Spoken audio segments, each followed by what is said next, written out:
एक 5 वर्ष के बेटे से लेकर 100 वर्ष के वृद्ध तक सब संत हैं। मतलब ये कि संत होने के लिए कोई लाल कपड़े पहनना जरूरी नहीं है। जरूरी नहीं कि लाल कपड़े वाला संत हो, जरूरी नहीं कि बड़े बड़े बाल और बड़े बड़े दिखावे और बड़े बड़े माला पहनने वाला संत हो।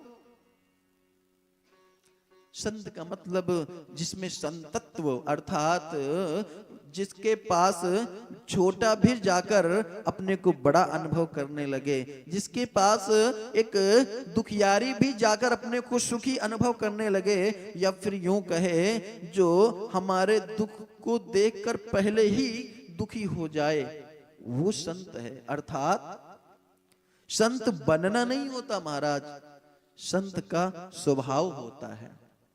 हमारे अंदर संत का स्वभाव आ जाए तो हम संत हैं। लाल कपड़े पहन लिए और संत का स्वभाव हमने ग्रहण नहीं किया, संत वाले लक्षण नहीं आए, तो हम संत नहीं है महाराज। यदि संतों के लक्षण संतत्व हमारे अंदर आ गया तो हम नॉर्मल ड्रेस में भी संत हैं। तो ऐसे संत हैं जनकपुर के लोग। सबको देखा और देखने के बाद अब विश्वामित्र जी गए और नगर के बाहर ही एक आम का बगीचा था सुंदर, और वहीं पर जाके बैठ गए आसन लगा के। किसी ने प्रश्न किया कि अब जब बुलाया था जनक जी ने, आमंत्रण पत्र दिया था, तो फिर नगर के अंदर जाते महल में डायरेक्ट, फिर यहां क्यों बैठ गए बाहर? विश्वामित्र जी मानो ये कहना चाहते हो कि निमंत्रण सिर्फ मेरे लिए आया था और हमारे साथ में राम और लक्ष्मण हैं, इनको तो निमंत्रण गया नहीं था। वस्तुतः हमारे शिष्य हैं, हमारे साथ आए हैं, और वैसे भी ये कोई नॉर्मल तो है नहीं, ये चक्रवर्ती के पुत्र हैं और साक्षात ब्रह्म हैं। इसलिए वो बाहर बैठ गए। और जब महाराज जनक जी ने सुना कि विश्वामित्र जी आ गए हैं, जो जनक जी के जो कुल ब्राह्मण है, कौन है? शतानंद जी। तो शतानंद जी के साथ वो महाराज विश्वामित्र जी के स्वागत के लिए जाते हैं। संग सचिव सुचि भूरि भट भूसुर बर गुरु ज्ञाति, चले मिलन मुनि नायक कहीं मुदित राव यही भांति। और जब गए वहां पर विश्वामित्र जी के दर्शन किए और विश्वामित्र जी के चरणों में अपना सिर नवाया, और उसके बाद ध्यान देना, जैसे विश्वामित्र वहां गए थे ना, तो प्रभु और अपने लक्ष्मण के साथ नगर भ्रमण अर्थात बगीचे घूमने चले गए थे। क्यों? क्योंकि प्रातः होते ही पुष्प आदि गुरु जी के हवन के लिए संध्या आदि लाना है, तो वो सब व्यवस्था के लिए चले गए थे। ध्यान देना, अभी जब जनक जी बैठे हैं विश्वामित्र जी के साथ, तो आप बताओ वहां पर जगत की चर्चा होगी या फिर जगदीश की चर्चा होगी? अगर विदेह राज जनक यदि कहीं बैठते हैं किसी संत के साथ, तो स्वाभाविक सी बात है कि वहां जगत की नहीं जगदीश की चर्चा होगी। सो भगवान महाराज विश्वामित्र जनक जी से भगवान की कथा कहने लगे, अर्थात वहां पर सत्संग होने लगा। और जैसे ही राम और लक्ष्मण आए और राम और लक्ष्मण को जनक जी ने देखा, सो जनक जी कहने लगे, प्रभु सत्संग को बंद करना, सत्संग को बंद करना। वस्तुतः जनक जी को सत्संग ही प्रिय है। आज पहली बार मानो ये कह रहे हैं कि हमें इनको देख लेने दो, इनके दर्शन कर लेने दो, अभी आप सत्संग बंद करें। गोस्वामी पाद जी लिख रहे हैं, तेहि अवसर आए दो भाई, तेहि अवसर आए दो भाई, गए रहे देखन फुलवाई, गए रहे देखन फुलवाई। उठे सकल जब रघुपति आए, उठे सकल जब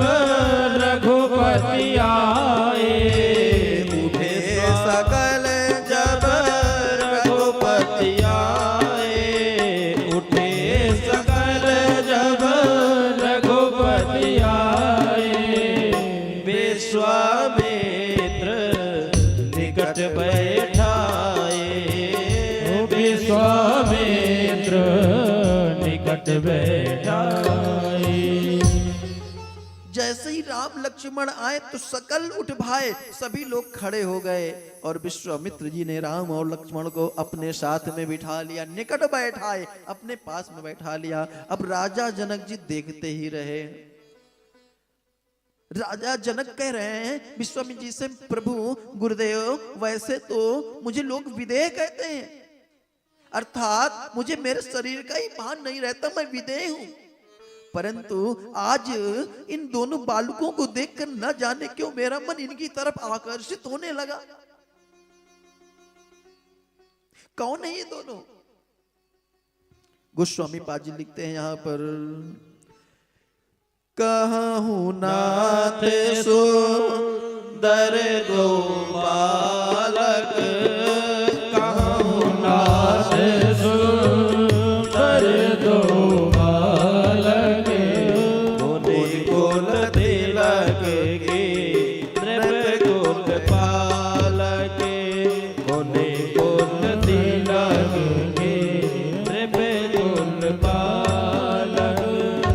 ब्रह्म जो निगम नित कहि गावा, ब्रह्म जो निगम नित कहि गावा, उभय बेश धरे की सोई आवा, उभय बेश धरे की सोई आवा।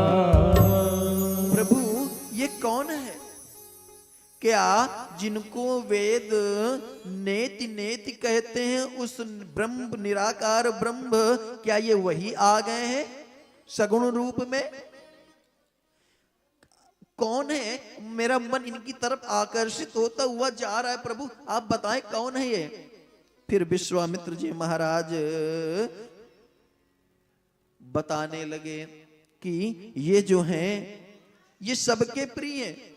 ये महाराज राजा दशरथ के ज्येष्ठ पुत्र राम हैं और ये जो गोरे गौर वर्ण के हैं ना, ये उनके छोटे पुत्र सुमित्रा नंदन ये लक्ष्मण हैं।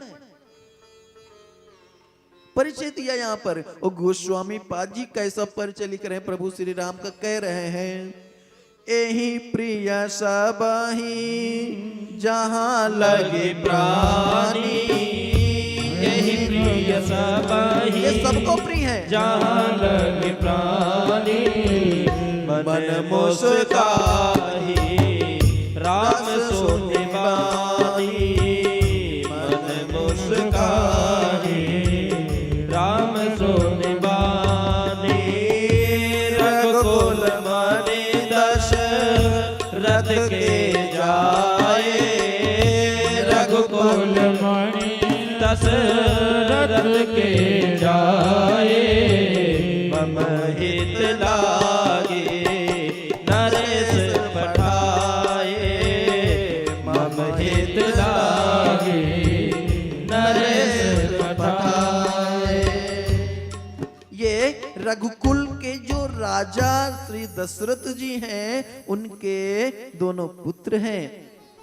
हमारी यज्ञ की रक्षा के लिए इनको मुनि ने भेजा था, महाराज दशरथ जी ने इनको हमारे यज्ञ की रक्षा के लिए भेजा था, और इन्होंने ही ताड़का और सुबाहु और मारीच का उद्धार किया है, हमारी यज्ञ की रक्षा किया है। और जब आपके यहाँ से आमंत्रण गया सो हम सब आपके यज्ञ के दर्शन के लिए आ गए।